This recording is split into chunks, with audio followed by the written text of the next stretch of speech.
Good morning friends, কেমন আছো তোমরা? আশা করি ভালোই আছো। যে যেখানে আছো ভালোই আছো। আমি কিন্তু বেশ ভালো আছি। তোমরার আশীর্বাদ ও ভালোবাসায় বেশ ভালোই আছি। দেখো, সকাল সকাল আজকে ব্লগটা শুরু করে দিলাম, কারণ আজকে একটু তাড়াতাড়ি উঠেছি, তাই ভাবলাম ব্রাশটাও করে নেই। ব্রাশটাও আমি আমি সুস্মিতা লাইফস্টাইল তোমাদের অনেক অনেক স্বাগত। আমার পাশে থেকো, দেখতে থাকো, আশা করি ভালোই লাগবে। দেখো, আবার ব্রাশ টাশ করে বাসন কিন্তু আমার রান্না টান্না স্কুলে টুলে দেওয়া ছেলেকে সব কিছু কমপ্লিট। শ্যুট করার টাইম পাইনি, কারণ তারা ওরা থাকে তো, তাই ভাবছি যে বাসনগুলো মেজে ফেলি। আর আমার ছোটো বাবাটা কিন্তু দুষ্টামিই করছে। ও মনে হয় বাইরে খেলা করছিল। তাই ভাবছি আজকে ওই যে বাসন রাখি আমি, রেখে একটা না অনেকটা ধুল জমেছে, তো ভাবছি আজকে ডিপ ক্লিন করবো। তো বাসন টাসন রেখে তো করে নিয়েছি, কারণ এটা তো মানে যেখানে আমি বাসন টাসন থালা বাসন ধুই, এখানে মানে অনেক লোকজন থাকে, মানে ভাড়া বাড়ি, বুঝতে পারছো, অনেক ভাড়াটিয়া, আমাদের 5 ফ্যামিলি ভাড়াটিয়া। তাই ওখানে যায়নি, মানে ক্যামেরাটা করা হয়নি, তাই ধুয়ে টুয়ে নিয়ে চলে এসেছি আবার সেট করার জন্য ওটাকে। দেখো, আমার ছোটো বাবা কিন্তু আমাকে হেল্প করছে। তোমরা কে কোনখান থেকে আমার ভিডিওটা দেখছো প্লিজ কমেন্ট করে জানিও। আমার দুষ্টু বাবাটা দেখো কি করছে, ওই নাকি মানে আমাকে বলছে, মা তুমি করো না, আমি করব, আমি পারি তো, এরকম বলছে। তো বলছে, বাবা তুমি পারবে না, এটা তুমি পারবে না কোনো, আমি করছি। তোমরা তো জানো, ঠিক আছে, ও আমার সব কাজে হেল্প করে, কারণ আমার তো হেল্প করার কেউই নেই, তাই আমার সোনাটাই হেল্প করে, আমাকে প্রচণ্ড হেল্প করে, সব কাজে হেল্প করে, বুঝছো।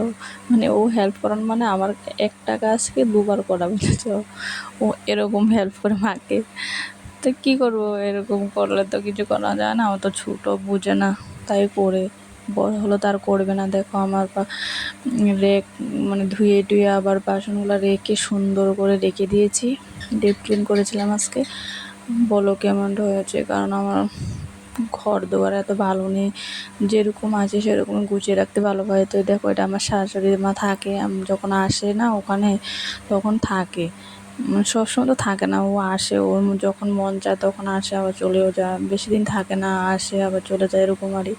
যেমন মানে ও নাতি দেখার ইচ্ছে হয় নাতিকে, তখন আসে, তো আবার কয়েকদিন থাকে, আবার চলেও যায়। তো যে ওটা আজকে অনেক দিন হয়েছে জানা দাওনা হয় না, মানে বালু টালু পরে, ধুলা বালু পরে, তাই ভাবছি এটা একটু মানে ছেড়ে নিই। তারপর চলে এসেছি আমার বেডরুমে। এটা আমার অনেক বেডরুম, মানে এটা আমার স্বর্গ, মানে এটার মধ্যে আমি অনেক দিন যাবৎ থাকছি, আজকে 4 বছর হয়ে যাবে আমি এই ঘরটার মধ্যে থাকছি। তো আমার এটা মানে আমার নিজের বাড়ির মতন হয়ে গিয়েছে। তো ভাড়া বাড়ি যেতই মানে ভাড়া বাড়ি তো ঠিক আছে, কিন্তু নিজে থাকতে থাকতে এখন একটু অভ্যস্ত হয়ে গিয়েছে। ওর নিজের বাড়ি আমি ভাবি যতদিন থাকবো এখানে। তো আরেকটা তোমাদের নিউজ দেওয়ার আছে, মানে এখানে তো ভাড়া থাকি, তো ভাবছি আমরা একটা বাড়ি করবো, ঠিক আছে, নিজের মতো করে। আমার একটা স্বপ্নের বাড়ি হবে, সবাই চায় নিজের একটা বাড়ি হোক, সব কিছু। নিজের বাড়ি আছে ঠিক আছে, কিন্তু ওইখানে তো থাকা হয় না, কারণ ওইখানে আমার মানে সব কিছু অসুবিধা, কারণ আমার হাজব্যান্ড যখন থাকে না, তখন বাজার হতে এভরিথিং ওইখানে প্রচণ্ড দূরে দূরে, মানে সেটা আমি একলা থাকা একদমই সম্ভব না। তো আমার মানে সেখানে থাকা হবে না, তো যাই 2 দিন 3 দিন থাকি, তো বাবা চলে আসি, এরকম। কিন্তু আমার অনেক শখ হয়েছে, যে মানে শখ বলতে সব মেয়েদেরও যে একটা শখ থাকে, যে নিজের একটা বাড়ি হবে, সুন্দর নিজের মতো করে সাজিয়ে গুছিয়ে রাখবে। তো আমি এটা প্রথম ধাপ পেরেছি, কারণ আমরা জায়গা নিয়ে মানে ঘর করার যে একটা জায়গা না, ওটা নিয়েছি, মানে আমরা যে পাড়া থাকি ওটার পাশে কিন্তু, ঠিক আছে, নিয়েছি। তো একটা ধাপ পেরিয়েছি, দেখি কবে ঘর করতে পারি। যখন করবো তোমরা তো দেখতে পাবে, যদি আমি যখন এসছি ইউটিউবে, তো তোমরা সবই দেখতে পাবে আশা করি। যদি তোমরা আশীর্বাদ করো তাহলে পারবো।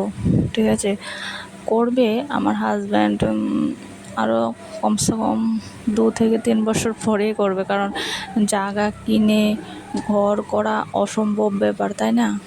তাই ভাবছি যে ও জায়গা যখন মানে লোয়া হয়ে গিয়েছে তো ঘর তো করবো, কিন্তু একটু লেটে করব, কারণ টাকা টোকার একটা ব্যাপার থাকে না। জায়গাটা যখন রয়েছে অনেক টাকা এখানে খরচ হয়ে গিয়েছে। সরকারি এমপ্লয় মানে বুঝতে পারছো কত টাকা বেতন পায়, তো ছেলে পড়ানো, ঘর ভাড়া, ভাড়া বাড়ি টাকা, এভরিথিং, মাস্টার টাকা, অনেক টাকা এখানে চলে যায়। তো আস্তে আস্তে দেখি জমানোর চেষ্টা করছি, মানে তারপর ঘর করার ইচ্ছে আছে। তোমরা দেখবে, পাশে থেকো আমার এভাবে। তো একদিন তোমাদের দেখাবো যে আমার মানে যে বাড়ি করার যে জায়গাটা নিয়েছি সেটা কোনখানে, ঠিক আছে? আস্তে আস্তে তোমরা সবই জানতে পারবে। আমি যেহেতু তোমাদের সাথে, তোমাদের পরিবার একটা পরিবার হয়েছে ইউটিউব, তোমরা তো সবই দেখতে পাবে। তো দেখো, দেখতে দেখতে কিন্তু আমার কাজও হয়ে যাচ্ছে। তোমাদের সঙ্গে গল্প করতে করতে, তোমাদের সাথে গল্প করতে আমার খুব ভালো লাগে। তোমরা প্লিজ আমার পাশে থাকো। মানে কার কার এরকম, আমার কিন্তু সাবস্ক্রাইবার হয়েছিল 25 না 26 জন, কিন্তু আবার কমতে কমতে 20 জনের কাছে এসে পড়েছে, মানে 20 জন হয়ে গিয়েছে। বা জানি না কি হয়ে যায়, বাড়ে আবার কমে যায়, আমার মনটা খুব খারাপ হয়ে যায়। যখন না কমে তখন না আমার মনটা প্রচণ্ড খারাপ হয়ে যায়। তোমাদের কি এরকম হয়? প্লিজ বলো কমেন্টে, ঠিক আছে? যখন না মানে সাবস্ক্রাইব বাড়ে তখন মনের মধ্যে অনেকটা জোর বা এনার্জি আসে, কিন্তু যখন আবার চলে যায় না, তখন মনটা প্রচণ্ড খারাপ হয়ে যায়। তো আবার ভাবে যে ঠিক আছে, কিছু হবে না, আবার হয়ে যাবে, এরকম ভাবি। তো দেখো, আবার ওই ঠাকুরগুলো অনেক দিন হয়েছে পরিষ্কার করা হয় না, জানো তো। আমার অনেক ইচ্ছে যে আমি ঠাকুর পুজো দেবো, কিন্তু পুজো দিতে পারি না, কারণ একটা ঘরের মধ্যে হয় না। ঠাকুর আসন যে রাখবো ওই তো জায়গাও নেই, তাই দিতে পারি না। অনেক ইচ্ছে আমি ঠাকুর পুজো দেওয়া, অনেক কিন্তু দিতে পারি না। কি করব বলো? যেদিন নিজের বাড়ি হয় তা অনেক মানে দেবো আরই, এখন দিতে পারি না, মনে অনেক কষ্ট হয়। অনেক সময় যে পুজো পালে কিছুই দিতে পারি না। আমার রোজ যে পূজা হয় না, দিতে অনেক ঠাকুর পুজো আমার কিন্তু প্রচণ্ড ভালো লাগে, কিন্তু কি করব, হয় না তো না। এক ঘরে ঠাকুর আসন রাখারই জায়গা নেই, তার কি পুজো দেবো কীভাবে? তো দেখি, ঠাকুরে দিতে পারি না। ও তো দেখছে, ও কবে আমাদের মানে ও নিজের মানে নিজের জন্য কবে জায়গা করে, ও যেদিন জায়গা করবেন থাকার জন্য আমরাও থাকবো, তাই না? ও ঠাকুর যখন করে তখন তো ঠাকুরের লেগে, ঠাকুরও থাকবে, আমাদেরও মানে আমাদের জন্য করবে ঠাকুর। ঠাকুর তো দেখছে, তাই না? তো দেখি কবে করে কি। তাই আমি কিন্তু স্নান টান করে এসে তারপরে ঠাকুরটা মুছে নিয়েছি, কারণ স্নান না করে তো ঠাকুরকে ধরা যায় না, আর আমার ভালোও লাগে না। স্নান করে এসে মানে আগেও ঠাকুরগুলোকে একটু মুছে নিয়েছি, তারপর আমি মানে একটু ফ্রেশ হয়েছি। ফ্রেশ বলতে মানে মাথাটা আছড়ে রেডি হব ছেলেকে আনার জন্য, কারণ আমার ছোটো বাবু কিন্তু ঘুমিয়ে পড়েছে।